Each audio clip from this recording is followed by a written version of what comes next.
Hello mga kuys! Tara, samahan nyo nga po ako ulit sa 6 na minuto ng video na to.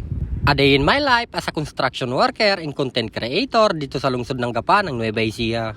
At bago ang lahat, gusto ko lamang i-shoutout si Patrick Nogales, Michael Ranyosa, Scarlett Kyrie, shoutout po. At dahil wala pa yung driver namin dyan, ay niyaya nga ako nito ni Bornak na pumunta nga muna kami sa tindahan.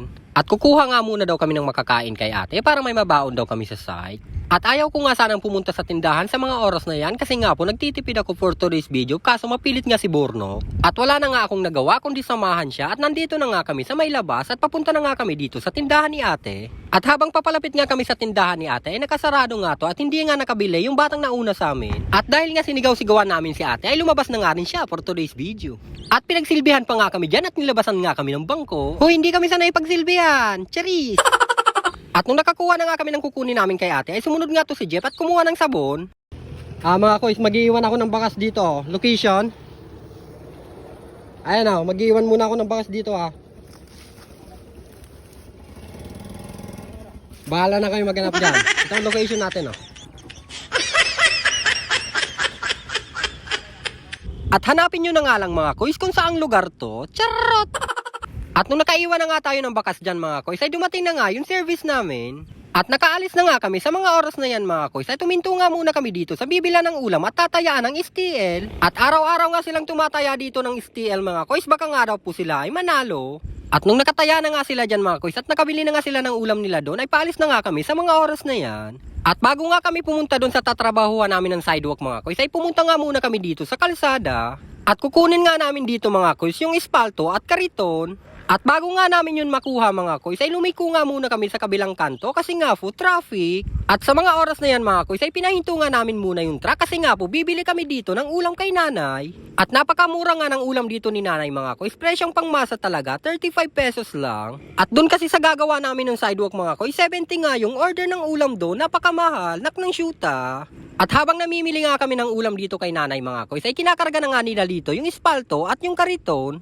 At nung nakabili na nga kami dyan mga kuys, ay sumakay na nga rin ulit kami. At nung nakaalis na nga kami mga kuys, may nadaanan kami dito na aksidente, kawawa naman, baklas nga yung sidecar niya. At lagi nga tayong mag-iingat mga kuys sa ating pagdadrive kasi nga po hindi natin alam ang aksidente. At lagi nyo rin tatandaan mga kuys na may pamilya tayong naghihintay sa atin na makauwi tayo ng ligtas. At sa lahat ng motorista, keep safe at ingat palagi. God bless. At sa mga oras na to mga kuys ay dumaan nga muna kami dito sa mga nag-iispalto kasi nga po hiniram nila kahapon yung karetilya at hindi na nga po naibalik ng syuta. At kaya po namin kinuha yung karetilya na yan mga kuys kasi nga po magbubuhos kami ngayong araw at gagamitin nga po namin yan pagkakargahan ng halo. At mahirap kasi kapag walang karetilya, mabigat nga po pag balde-balde lang. At fast forward nga tayo mga kuys, nakarating na nga kami dito sa aming gagawan at sa mga oras na yan mga kuys ay binababa na nga namin yung gamit namin dyan.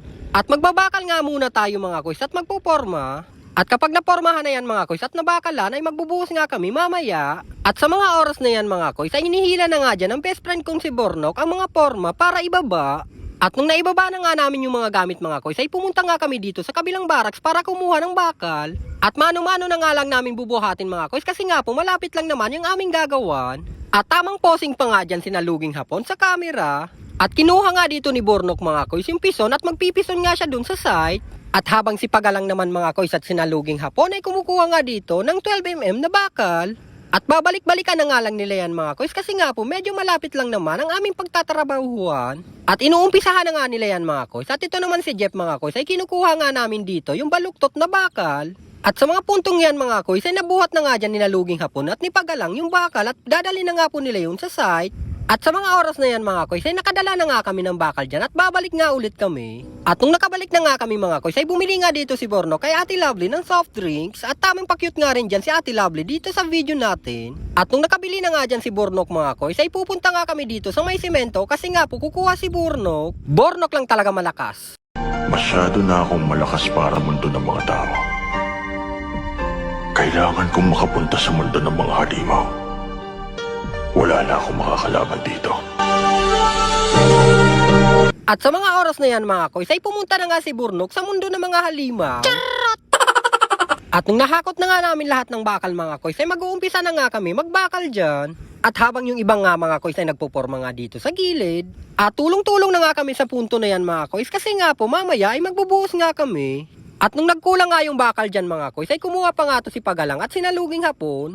At napaka-comedy nga talaga nito ni Pagalang mga koys for today's video. At naging pilay nga siya dito ngayon for today's vlog. At sa mga oras na yan mga koys, ay tinutuwid nga dito nila Bong yung forma na gagamitin nila dito sa may gilid. At pinupukpok nga dyan ni Bert yung baluktot. At habang nakasilong nga ako dito sa gilid mga koys, ay nakita ko nga tong si Bornok at tumatagilid na nga yung pison. At tinulungan na nga nila dyan si Bornok mga koys para maiayos. At nung okay na nga mga koys, ay pinipiso na nga ni Bornok dito yung palad. At kailangan nga yung pisunin mga koys kasi nga po para masiksik. At sa mga oras na yan mga koys, ay hindi na naman nga makaalis si Bornok. At habang nagpipison nga dyan si Bornok mga koys, ay dumaan naman nga tong nagpapautang ng merienda. At isa-isa na nga silang lumapit dito mga koys para mangutang. At habang nagme-merienda nga kami dyan mga koys, ay bigla na ngang dumating yung unang buhos namin. At sa mga oras na yan mga koys, ay binubuhos na nga yan para mas maagang matapos. At pinaalis pa nga dyan ni Bong si Poknat. At yung bata nga na yun mga koys, ay doon yung nakatira sa may barracks namin. At sumasama nga lang siya sa mixer. At pinapala na nga dyan ni Pagalang yung ibabaw para mapatag na. At pagkabuhos nga ng isa mga koys, ay dumating naman nga tong pangalawang mixer namin na ibubuhos. At sa mga oras na yan mga koys, ay pinapaatras na nga nila dyan kasi nga po ibubuhos na nga ulit yun. At nung napatag na nga yan mga koys, ay pinuplot na nga yan ni Papi Juno. At sinasabuyan nga rin yun mga koys ni Jeff ng puring simento. At nung matigas na nga yung ibabaw mga koys, ay winawalis na nga dyan ni Bong. At para hindi siya madulas mga koys, kailangan nga yung walisin. At fast forward nga tayo mga koys, yan na naman nga po yung bunga ng aming pinaghirapan buong maghapon. O siya mga koys, hanggang dito na nga lang ang vlog na to. Maraming salamat na naman Lord sa buong maghapon kasi nga po hindi nyo kami pinapabayaan. Kaya thank you Lord. At kung sakali man dumaan sa inyo ang video na to, paki-like, share, and follow naman. Maraming salamat sa inyong panonood. Paalam!